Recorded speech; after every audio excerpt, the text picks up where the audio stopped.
Attack నొప్పి ఎట్లా ఉంటుంది, నార్మల్ నొప్పి ఎట్లా ఉంటుంది.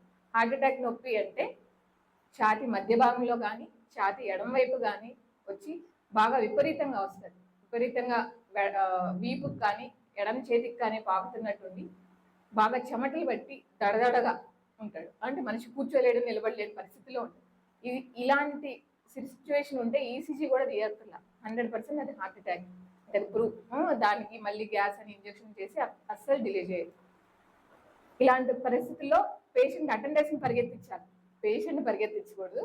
పేషెంట్ని కూర్చోబెట్టి కానీ పడుకోబెట్టి కానీ మ్యాక్సిమం కూర్చోబెట్టే ట్రాన్స్పోర్ట్లో చేయాలి, కానీ పేషెంట్ అటెండెన్స్ని పరిగెత్తించాలి. ఎందుకంటే టైమ్ ఈజ్ మజిల్. ఎంత తొందరగా హాస్పిటల్కి చేరుకుంటే అంత ఎక్కువ ప్రాణాలు నిలబడే ఛాన్సెస్ ఉంటాయి. కాబట్టి బాగా ఫాస్ట్గా ట్రాన్స్పోర్ట్ చేయాలి.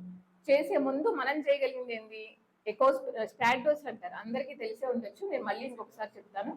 Ecosprin 325 mg, క్లోపిడాగ్రిల్ 300 mg, atorvastatin 80 mg. ఈ మూడింటిని స్టాట్ డోసెస్ అంటారు.